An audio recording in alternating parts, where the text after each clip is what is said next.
So with all the back and forth between the Lakers front office and the LeBron James clutch sports camp, Jeanie Buss just so cold, bloodedly, yet calmly hit LeBron James with the sniper rifle headshot, blah, like the movie Phone Booth. Oh God! But Jeanie Buss subliminally used the Lakers PR team and the media to reveal to the masses that LeBron James' enemy and the man that LeBron James despises,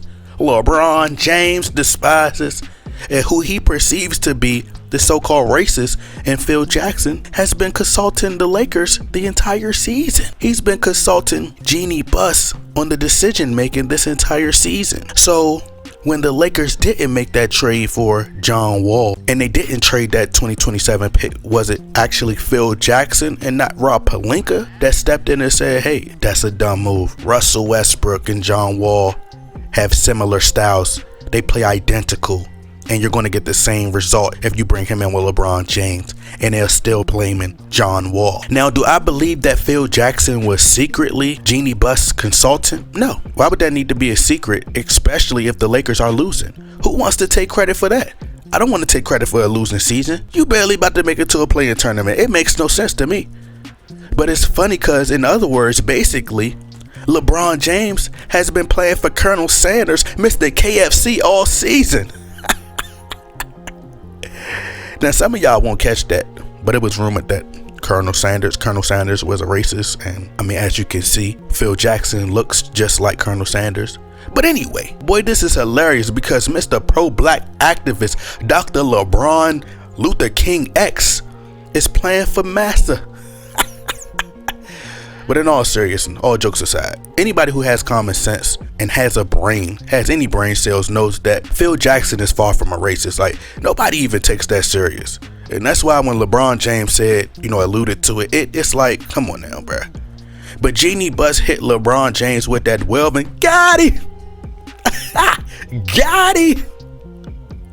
And that probably explains why LeBron James decided to sit out the other night versus the San Antonio Spurs, and will more than likely sit out versus the Houston Rockets as well. I mean, I wouldn't be shocked if he sat out for the remainder of the season, because LeBron James doesn't want to have anything to do with Phil Jackson or be associated with anything that involves Phil Jackson whatsoever. Now, the Bronsexuals, the Le worshippers, they don't know how to read in between the lines. They're clueless. They think everything is just black and white. Everything is 1, 2, 3. They don't think it's nothing to any of the reports unless it's favorable of LeBron James. They'll say things like, LeBron would love to play with Phil Jackson. He would love to play for Phil Jackson. If Michael Jordan could play for Doug Collins at the end of his career, then why can't LeBron play for Phil? Shut up. Okay, shut up. Because LeBron James is not in a conversation with Michael Jordan or Kobe Bryant. Never will be. Not in the conversation with Will Chamberlain. LeBron James could literally go out there and tell his fans, yeah, my fans are dumb. They'll be like, oh, he's just trolling. He really thinks we're smart. LeBron is uncoachable, bro. Can you imagine Phil Jackson trying to teach LeBron James the triangle? LeBron gonna be like, yeah, I'm running the triangle. Hold on. What is the triangle? Yeah, I mean, I get the ball at the top of the key and I actually run in the triangle way. But Jeanie Buss just literally pointed to the exit sign and confirmed that she's not for the nonsense no more. LeBron James, you're gone. She's not playing the games no more. He's already caused enough trouble within the Laker organization. See, Jeanie Buss understands that LeBron James doesn't like Phil Jackson, and that's why, in my opinion, she invited him to the game. She's literally playing mind games with LeBron. She's playing mental chess with him. And it's really embarrassing that he's getting beat time and time again by women this bad. The only viable option for LeBron to do at this point is request a trade. We done everything we could for you. We traded the entire young core for you. We got you Anthony Davis, Danny Green. I mean, you name it. Dennis Schroeder. All these players are playing great elsewhere. You got those players and you can't even win with them. Russell Westbrook.